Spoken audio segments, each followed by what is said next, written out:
Dans l'univers de la mode, la haute couture tient une place particulière. Elle est une spécificité bien française qui n'existe nulle part ailleurs dans le monde. Laboratoire de recherche expérimentale mais aussi symbolique, car parfois la haute couture regarde avec acuité ce qui bouleverse la planète. Elle met en scène les angoisses, les douleurs, les inquiétudes contemporaines. Levée de rideau sur la saison automne-hiver 2026-2027.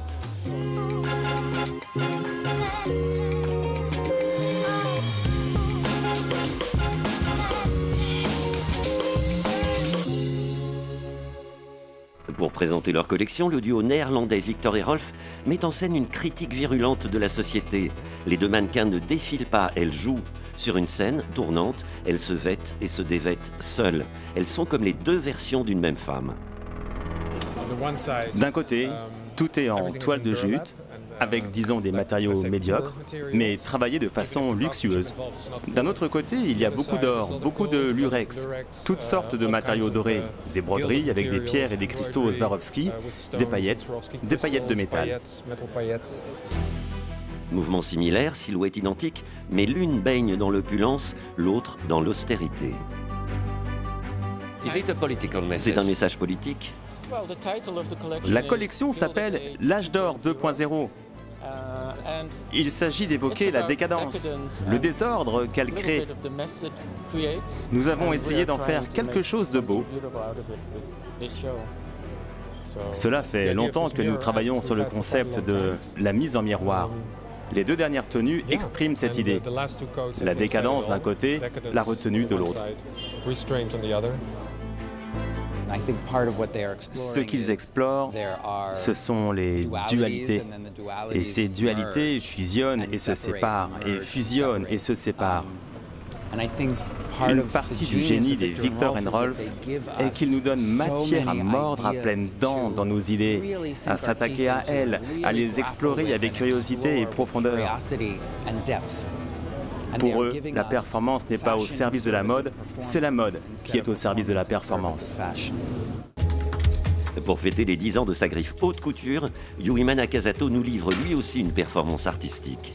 Sur la scène de la Maison des Métallos, le couturier habille lui-même les mannequins comme une adaptation moderne des codes du théâtre traditionnel japonais, No. Sa collection s'appelle Inferno. La mode est une manière non verbale de s'exprimer. Mais j'ai toujours qualifié d'un mot mes collections. Pour celle-ci, c'est Inferno. Quand je vois de l'eau, je pense qu'elle se transforme en feu. J'ai pris une photo d'une vague sur l'île de Tenerife et j'en ai changé la couleur. Du bleu, je l'ai passé au rouge, l'eau devient du feu. Les vagues ressemblent à du feu. C'est toujours une dualité. L'eau est l'exact opposé du feu.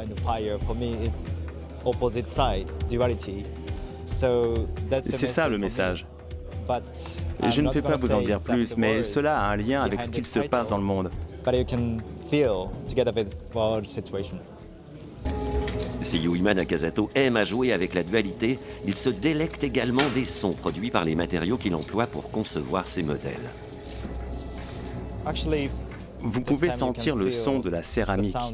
Ces robes en céramique sont faites à la main. 1000 pièces ajustées sur le corps. J'utilise une technique numérique pour obtenir un ajustement parfait. La céramique est mélangée avec de l'organdi de soie, imprimée en numérique ou en utilisant la technologie dite de fibre sèche pour recycler des vêtements afin de fabriquer un nouveau textile. Je combine les dernières nouveautés technologiques avec des techniques traditionnelles. Grand spectacle toujours avec Stéphane Rolland. Dans la salle de l'Olympia, il célèbre le 40e anniversaire de la disparition de Dalida. Orlando, son frère, nous a fait confiance. On avait envie de faire ce défilé, mais d'une manière très particulière, avec un orchestre, avec une chanteuse qui vient spécialement lui rendre hommage, et qui s'appelle Oumaima Taleb, et qui est une des plus grandes chanteuses du Moyen-Orient. Et on voulait faire ce défilé à l'Olympia, parce que l'Olympia, c'était son lieu préféré pour chanter. Le dernier concert de Dalida à l'Olympia s'est tenu en janvier 1977. J'ai fait référence à cette fameuse robe blanche qu'elle portait à l'Olympia quand elle est revenue et j'ai voulu que cette collection soit toute blanche, très épurée, quelque part angélique, mais avec beaucoup de force, beaucoup de volupté. Et toutes les broderies sont en quartz, en améthyste, en cristal de roche, en diamant jonquille. Enfin, il y a vraiment des merveilles. C'est extrêmement valorisant. Je me sens plus forte. Cela me remplit de joie à chaque fois que je porte ces robes sur un podium. C'est une autre version de moi-même, je dirais. Une version divine de moi-même. Et puis, saluons une démarche autrement radicale. Dans un décor épuré à l'extrême, Adeline André propose sa vision de la mode spectacle. Des tenues aux tombées simples, mais extraordinairement ciselées. Comme une ode au ralentissement et à la réflexion.